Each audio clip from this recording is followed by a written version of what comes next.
Dear students of class 10 CBSE, we are studying the fourth lesson from the diary of Anne Frank, and this is the fourth video. In previous video we have already studied that Anne Frank had started the diary, and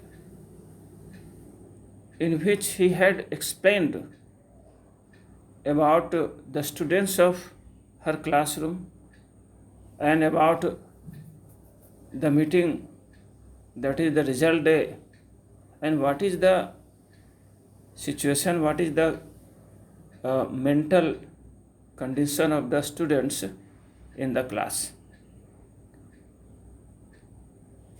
They all were waiting for their result, and they were worried that what would be in the meeting day, who would go to the next class, who would be back in the same class, or like this. And in this video we have to study from here para this one. I get along pretty well with all my teachers. There are 9 of them, 7 men and 2 women. The students, इसके पहले वाले video में हमने देखा था कि Anne Frank अपना diary शुरू कर दी है लिखना, जिसमें अपने क्लास के बारे में, स्टूडेंट की दशा के बारे में, जब आने वाला है वह टीचर्स मीटिंग का दिन अर्थात रिजल्ट डे, जिसमें सबको अपना रिजल्ट पता चलेगा कि किसको किस क्लास में आगे जाना है अथवा उसी क्लास में रहना है।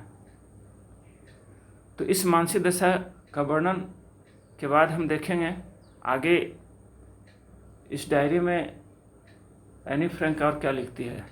इस पैरा से देखें, I get along pretty well with all my teachers. Any Frank कहती है कि मेरा सभी शिक्षकों के साथ बढ़िया संबंध था, सभी के साथ मेरी पढ़ती थी। देर आर 9 ऑफ देम, 9 शिक्षक थे, 7 मेन, उनमें 7 पुरुष एंड 2 वीमेन, और 2 महिलाएं थी। Mister Keesing the old foggy who teaches maths, और श्रीमान किसिंग जो थे, एक बूढ़ा दकियानूस, पुराने विचारों ख्यालों वाला, जो हमें गणित पढ़ाते थे। Was annoyed with me for ages, और वे मुझसे जैसे लगता है युगों से नाराज थे। बिकॉज आई, क्योंकि मैं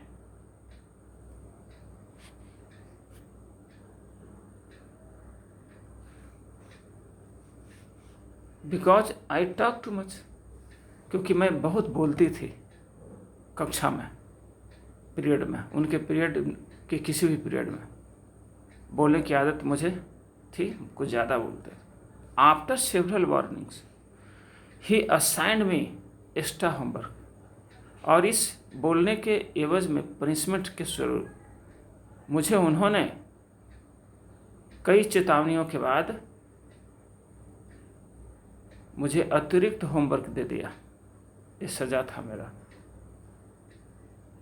an essay on the subject, एक लेख लिखना था, जो सब्जेक्ट था ए चैटर बॉक्स, एक बातुनी। एक चटर बॉक्स पर मुझे लेख लिखना था, अर्थात एक बातुनी पर मुझे लेख लिखना था। बातनी उसे कहते हैं जो बहुत बोलता हो, जो वाचाल हो, और शायद मेरी वाचालता पर, अधिक बोलने पर ही उन्होंने सजा के रूप में इस विषय पर मुझे ऐसे लिखने के लिए अतिरिक्त होमवर्क दे दिया। A chatterbox, what can you write about that? Anne Frank कहती है कि इस चैटर बॉक्स पर कोई क्या लिख सकता है? आप क्या लिख सकते हैं इस बारे में? आप क्या लिख सकते हैं? क्या लिखेंगे? I would worry about that letter, I decided. थोड़ा मुझे चिंता हुई, लेकिन मैंने निश्चय किया कि बाद में सोचूंगी इस बारे में।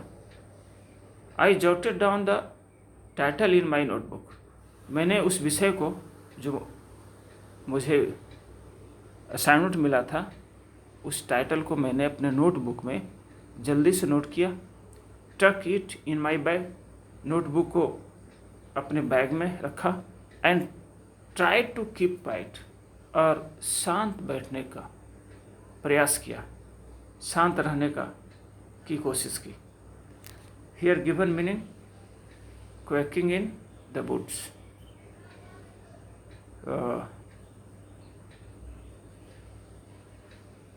Means shaking with fear and nervous.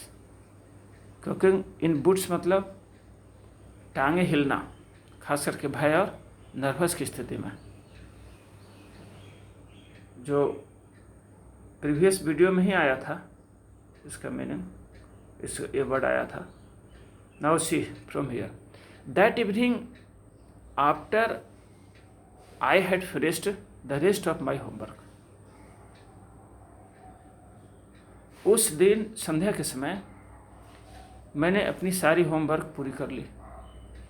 The note about the essay caught my eyes, और उसी समय पूरी करने के बाद मेरी दृष्टि उस एसे पर गया। I began thinking about the subject while chewing the tip of my fountain pen. मैं अपनी कलम के छोर को मुंह में रखे हुए सोचने लगी। Anyone could ramble on and leave big spaces between the words, but the trick was to come up with convincing arguments to prove the necessity of talking. Any Frank कहती हैं कि कोई भी व्यक्ति, इस बारे में कोई भी व्यक्ति अक्षरों के बीच बड़ी बड़ी जगह छोड़ करके बिना एम का, बिना उद्देश्य का कुछ भी लिख सकता है। But the trick was to come up with convincing argument to prove the necessity of talking. लेकिन बात, चतुराई इस बात में है कि बोलने की जरूरत को साबित करने के लिए तर्कसंगत या विश्वसनीय तर्क की जरूरत होती है। इसकी जरूरत थी। आई थॉट एंड थॉट, मैं सोचती रही। And suddenly I had an idea, और अचानक मुझे एक आइडिया सूझी, एक विचार आया।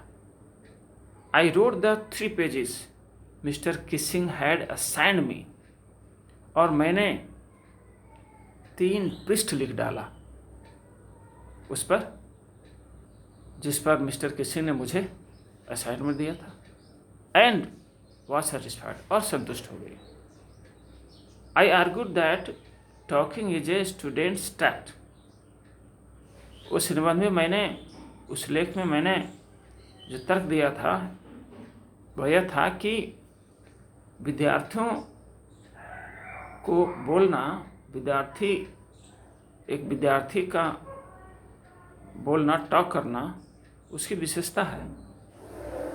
एक विद्यार्थी के बोलने की एक विशेषता होती है। And that I would do my best to keep it under control.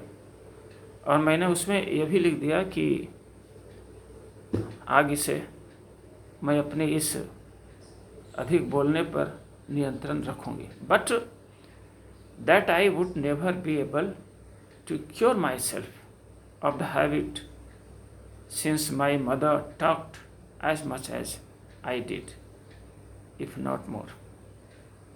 लेकिन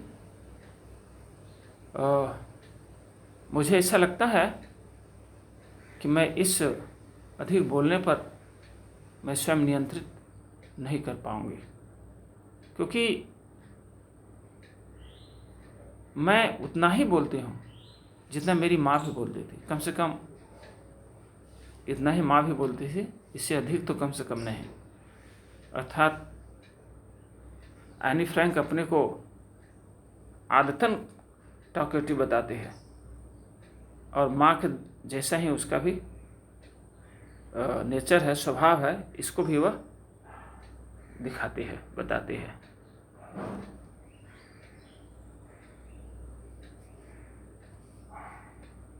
Here what's meaning? Giving convincing argument,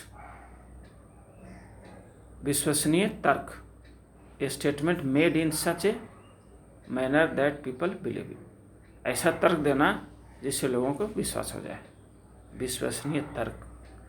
mister Keesing had a good laugh at my argument. Mister Keesing ने एनी फ्रैंक के उस निबंध को पढ़ा, और पढ़ने के बाद जो तर्क उसमें उसने दिया था, एनी फ्रैंक ने, उस पर मिस्टर किसिंग खूब हंसे।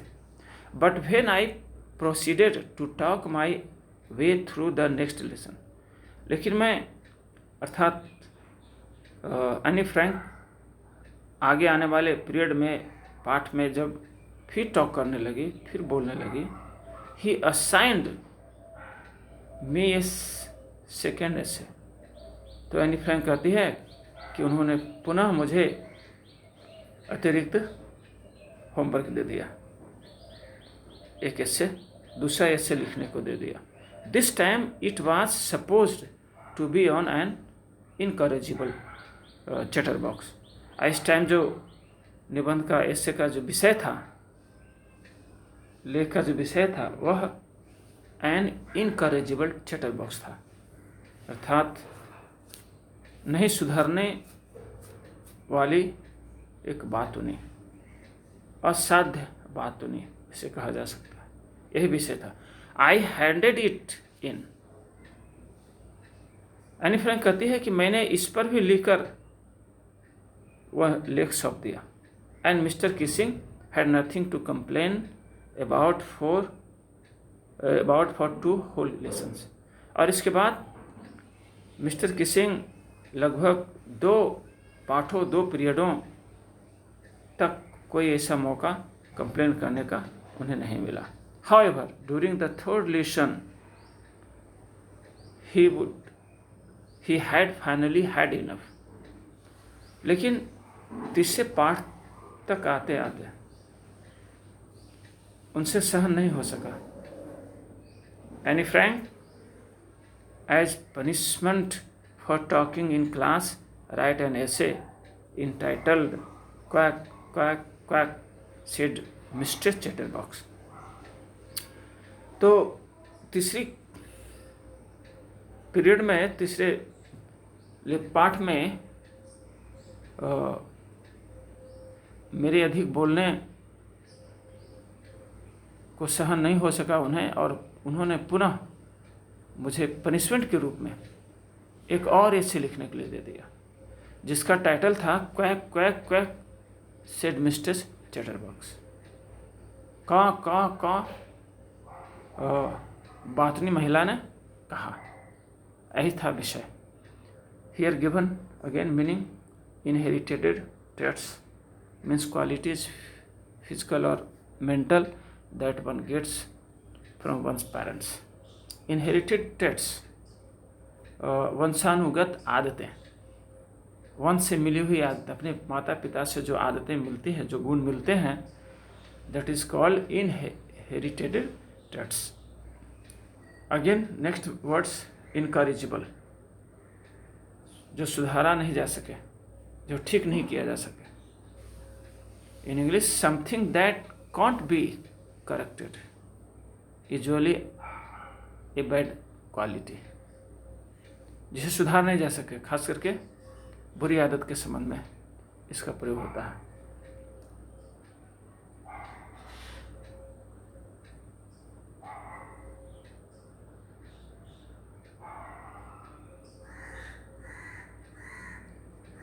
The class road,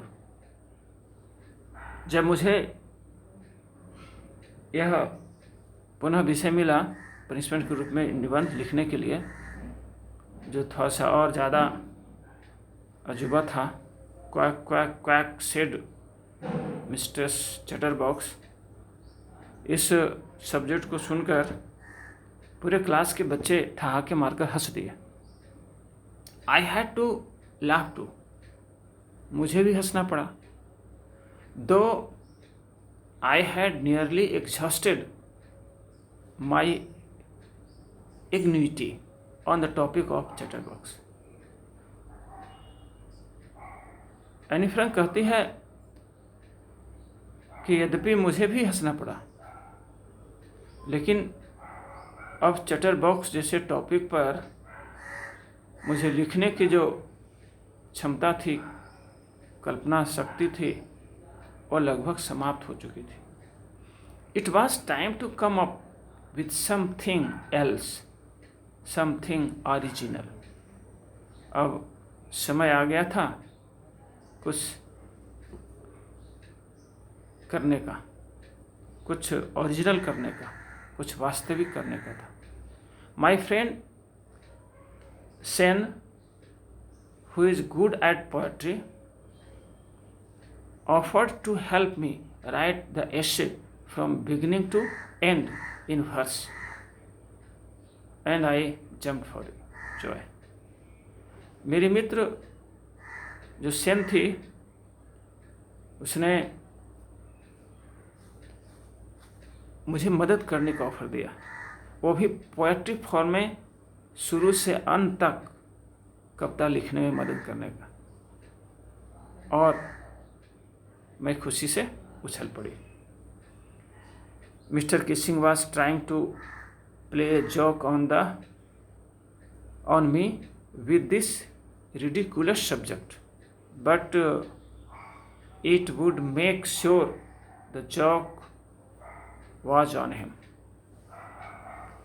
mister Keesing इस रिडिकुलस सब्जेक्ट पर निबंध लिखने के लिए देकर मुझ पर मजाक करने का प्रयास किया था, लेकिन मैं समझती हूँ कि शायद उल्टा ही उन्हीं पर पड़ा।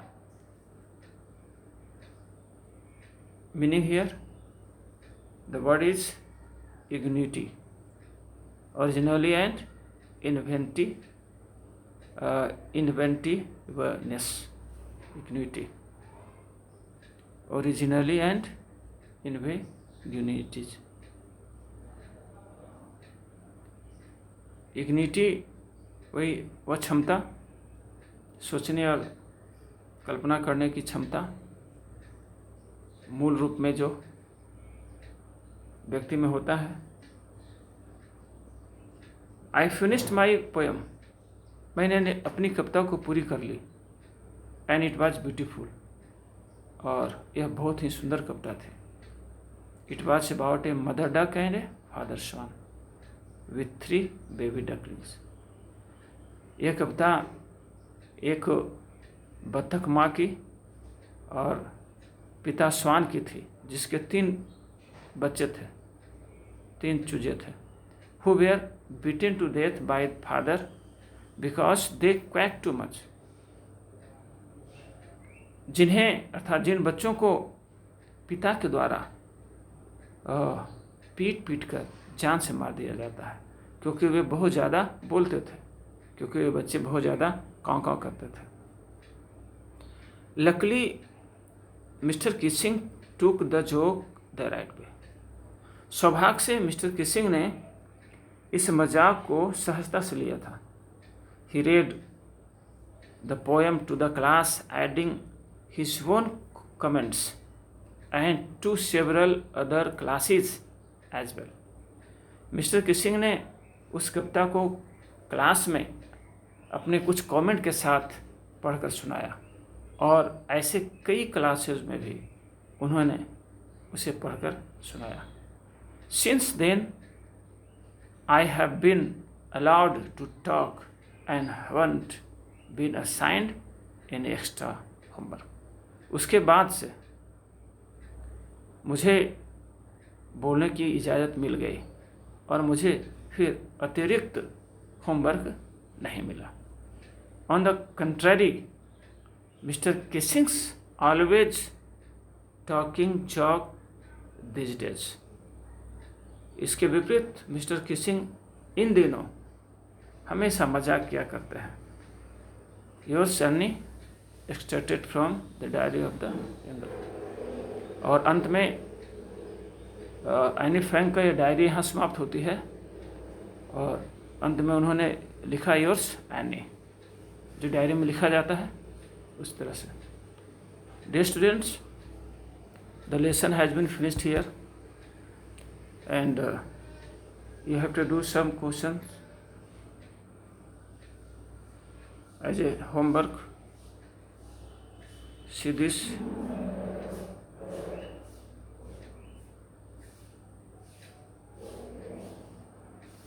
Oral comprehension, question number 1, 2, 3, 4, and thinking about the text. On this title, there are some questions you have to do. Question number 1 here.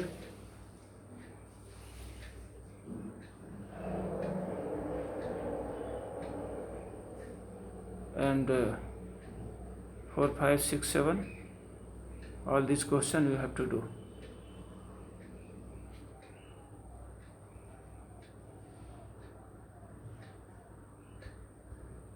Along with thinking about language, it is not compulsory to do up to here the necessity of talking, and I am going to stop video here, dear.